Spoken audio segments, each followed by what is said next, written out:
Professor Narayan Nile from Bhagyavedha Academy. Today we are going to learn English, class 10, lesson number 3rd, 2 stories about flying. अभी हमने first story देखी flying में से, अभी उसकी second story देखते हैं. सेकंड स्टोरी का नाम है the black aeroplane. This is the story written by Frederick Forsyth. चलो देखते हैं क्या है, कौन है फ्रेडरिक फोर्सेट. पहले about the author. Frederick Forsyth was born in Kent. Where is Kent? In England. After education he joined RAF. What is RAF? One kind of institution like our CRPF, Army, Navy, Air Force, like that, and become a jet fighter pilot. क्या बना वो direct? Jet fighter pilot. It is a real story of him, the black aeroplane. चलो देखते हैं क्या है story में. थोड़ा सा थीम देखते हैं. थीम है, it describe a quiet and unique but a mysterious experience during his flight after Paris to London. जब वो पेरिस से लंदन आ रहा था उसके खुद के जेट एरोप्लेन से, तब उसको एक यूनिक, अलग सा या एक अलग ही अंदाज में आया हुआ एक mysterious experience. What is mysterious? रहस्यमय, जिसका आज तक भी वो खुलासा नहीं कर सका. मतलब आज तक भी उसको पता नहीं what is the real story और what is really happen with him. मतलब आज तक वो भी उससे क्या है, परे है, उसको पता नहीं है. And that's why he share his own personal experience और मिस्टीरियस एक्सपीरियंस विथ अस. आज वो उसने वही हमारा मिस्टीरियस एक्सपीरियंस हमारे साथ क्या किया है, शेयर किया है. चलो देखते क्या किया. Then there are many questions which are still surrounded in mystery. आज भी बहुत सारे क्वेश्चंस उस स्टोरी में से वो खुद राइटर भी नहीं दे सका. मतलब उसके पास भी उस क्वेश्चंस के क्या नहीं है, कोई आंसर नहीं है.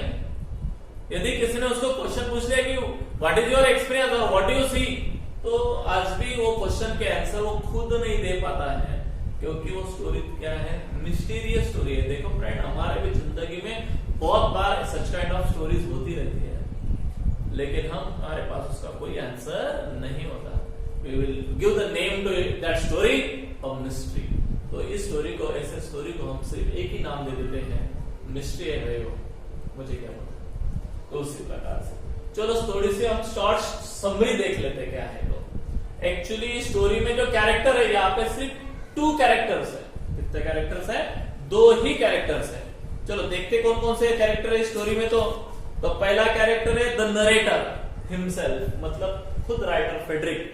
और दूसरा है द अननोन पायलट, मतलब जो अननोन पायलट जो उसको ब्लैक एरोप्लेन में मिला था, जो इसने उसको गाइड किया वो. तो इस प्रकार से ये स्टोरी में उसने दिया है. चलो, उन्होंने जो ट्रैवल करना चालू किया था वो कहां से चालू किया था? तो एक प्लेस है, उस प्लेस का नाम मैं बताता आपको, डकोटा एरोप्लेन. डकोटा नाम का एक प्लेस है. कहां पे है? डकोटा. ध्यान में रखना है ये प्लेस का नाम. वहां से उसने जेट प्लेन उड़ाया है, एरोप्लेन लिया है. जो एरोप्लेन लिया था उस एरोप्लेन का भी नाम मैं बता देता आपको, DS-088. ये नंबर का है, ये नंबर का एरोप्लेन उसने उड़ाया था. चलो देखते हैं कैसे उड़ाया था, क्या किया था. लाइन बाय लाइन थोड़ी सी मैं आपको हिंट देता हूं, थोड़ी सी समरी मैं आपको समझा देता हूं. चलो देखते हैं. तो ये जो समरी है उसके कुछ शॉर्ट में मैंने कुछ पॉइंट्स निकाले फ्रेंड, आपके सामने रखता हूं. पहला है on his way to England, यानी वो डकोटा से, यानी वो कहां से, पेरिस से कहां जा रहा था, इंग्लैंड जा रहा था, लंदन जा रहा था. तो उसने लिया हुआ वो एक्सपीरियंस है on his way to England. चलो स्टोरी इसमें क्या दिया है. The moon was coming in to the clear sky, यानी सुबह हो चुकी थी. The narrator was flying his old Dakota aeroplane over France, यानी उसने उसका ओल्ड एरोप्लेन लिया था जिसका नाम था डकोटा एरोप्लेन. उसने लिया फ्रांस से और वहां से निकला हो तो कहां निकला, इंग्लैंड की तरफ निकला. He connected Paris control for instruction, वहां से कांटेक्ट किया उसने, कहां पे, पेरिस के कंट्रोल रूम से, कि मुझे, मैं निकल गया हूं, मुझे इंस्ट्रक्शन बीच बीच में देते जाओ।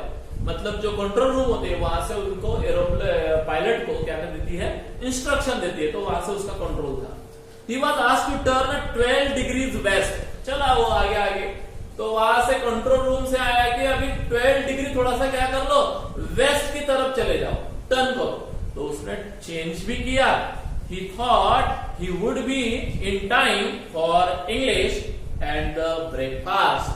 अभी उसको ऐसा लग रहा था कि अभी मैंने मेरा एरोप्लेन बराबर इंग्लैंड की तरफ टर्न किया है, अब ज्यादा से ज्यादा 15-20 मिनट में मैं मेरे एयरपोर्ट में, मेरे इंग्लैंड में चला जाऊंगा और घर चला जाऊंगा और मस्त ब्रेकफास्ट करूंगा। ऐसी सोच किसकी है, खुद फ्रेडरिक की है। अब वो निकला है, कहां से निकला, मैंने बताया डकोटा एरोप्लेन लेके निकला है। कहां से निकला है, फ्रांस से निकला है। कहा जा रहा है, इंग्लैंड जा रहा है, और फ्रांस से, सॉरी पेरिस से कंट्रोल रूम से वो कांटेक्ट करना है। ठीक है, ये हो गया मेरा पहला पॉइंट। अभी दूसरा, स्टॉर्म क्लाउड। जैसे उसने टर्न लिया तो क्या हुआ, देखते हैं। Paris was 150 kilometre behind him, Paris पीछे था, 150 किलोमीटर वो आगे आ चुका था। He saw the clouds in the sky. जैसे एरोप्लेन चल रहा था आगे उसको क्या दिखे, क्लाउड्स दिखे। There were storm clouds, और वो क्लाउड सिंपल क्लाउड्स नहीं, स्टॉर्मी क्लाउड्स, एकदम ब्लैक थे। They looked like a black mountain standing in front of him. He could not avoid by flying up and over them. अभी उससे avoid तो नहीं कर सकता, रास्ते में तो चेंज तो नहीं कर सकता। 1 मिनट में, चलो भाई अपनी गाड़ी है, इधर से कुछ खड्डा आ रहा है तो अपन 2 मिनट में चेंज कर डालते हैं। एरोप्लेन का वैसा नहीं रहता है। He did not have enough petrol or fuel, petrol मतलब fuel, to fly around them north and south. उसको लग रहा था कि चलो मैं इस साइड से चला जाऊंगा, नहीं तो उस साइड से चला जाऊंगा, जाता भी सकता था वो, लेकिन उतना जाने के लिए उसके पास उतना फ्यूल अवेलेबल नहीं था। बराबर है। Then what should we do? He has no option to go anywhere, north, east or west. He should have go straight. उसको straight जाना क्या था, अनिवार्य था। He thought of going back to Paris. तो उसने सोचा कि चलो भाई जान दो, अपन पेरिस बैक चलते हैं। But he wanted to go home for breakfast, क्योंकि उसको ब्रेकफास्ट के लिए जाना था। बट करे तो क्या करे, कोई ऑप्शन नहीं था। तो फिर क्या सोच में पड़ गया, अब क्या करूं, आगे जाऊं या पीछे जाऊं। साइड से नहीं जा सकता क्योंकि लॉन्ग कट है, लॉन्ग कट से गया तो इतना फ्यूल अवेलेबल नहीं है, बीच में ही एरोप्लेन नीचे गिर जाएगा। तो करे तो क्या करे, ये बहुत बड़ा द्विधा मनस्था में, यानी बहुत बड़ा question was arise in the mind of the writer, the narrator, the Frederick. Okay friend, समझ में आया।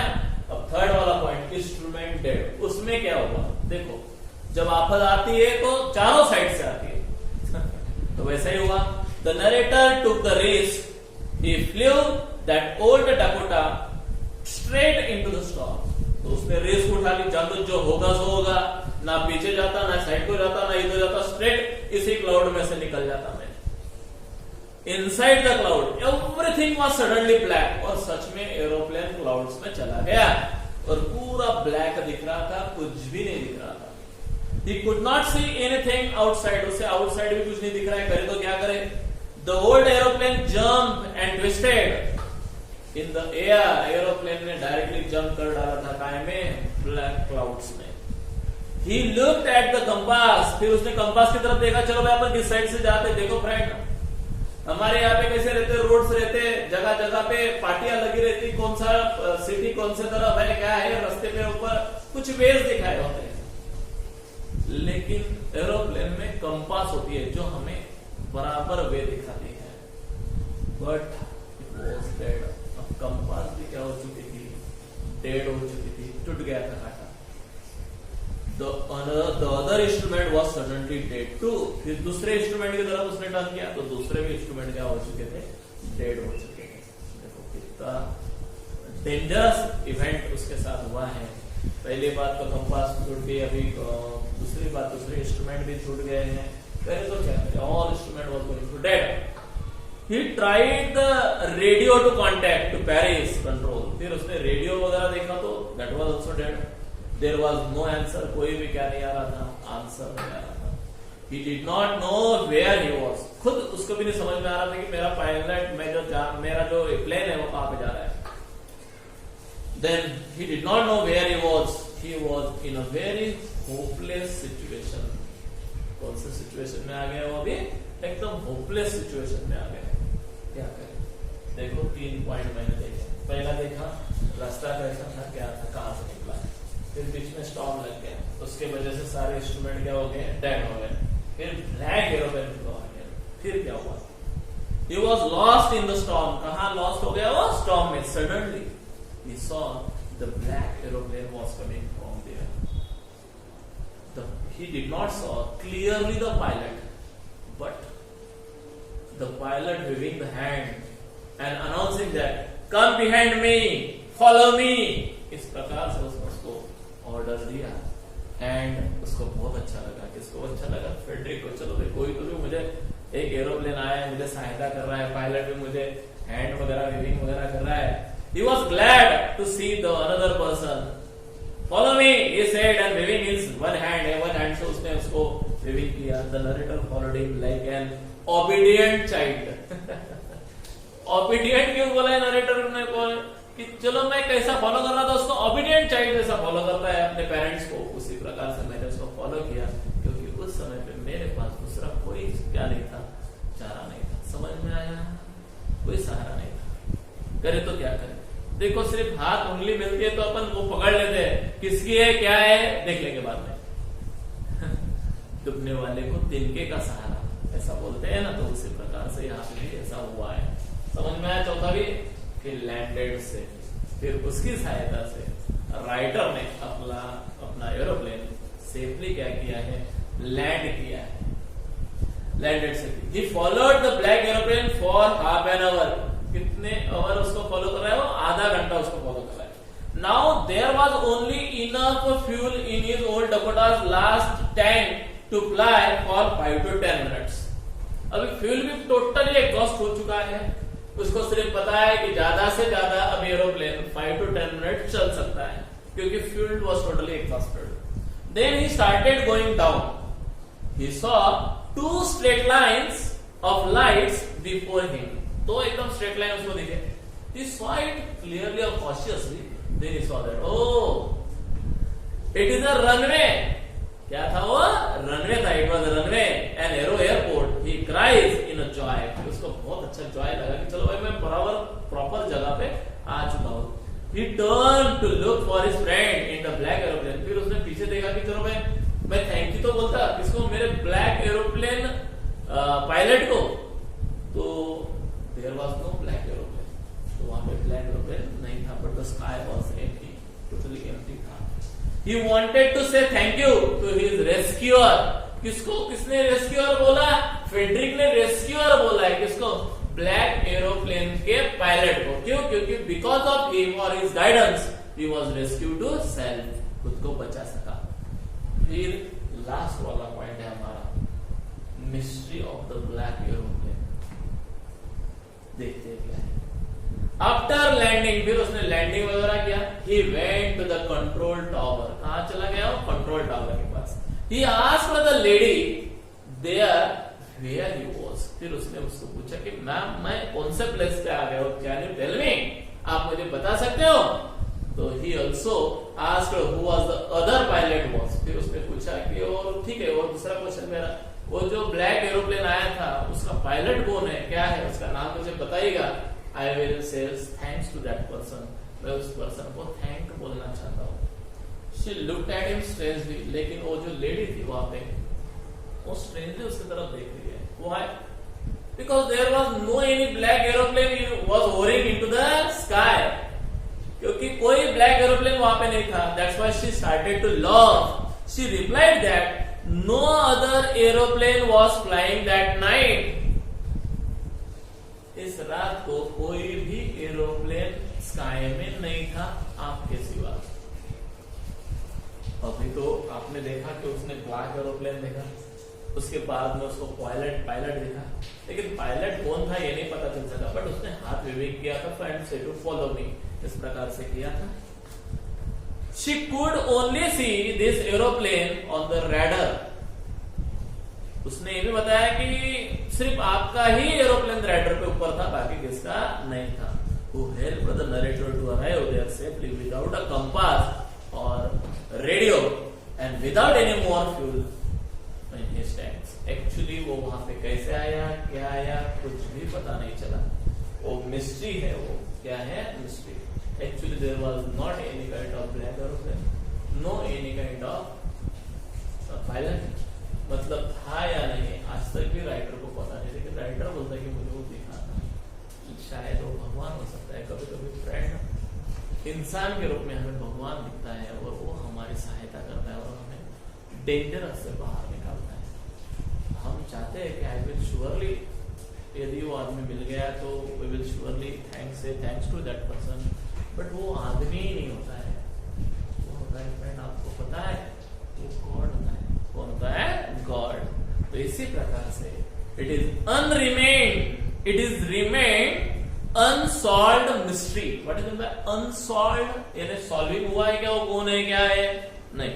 दैट्स व्हाई स्टोरी को कहा गया है इट वाज अनसॉल्व्ड मिस्ट्री। समझ में आया? इस प्रकार से स्टोरी यहाँ पे खत्म। समझ में यदि आई होगी, या मेरा आपको यदि ये चैप्टर अच्छा लगा होगा या टीचिंग अच्छा लगा होगा, तो please subscribe my channel. And if you have any kind of doubts, please ask me in my comment box. I will surely solve your problems. And वहाँ पे कुछ लाइक का बटन होता है, तो प्लीज उसे दबाना ना भूलिएगा। Thank you very much. Bye.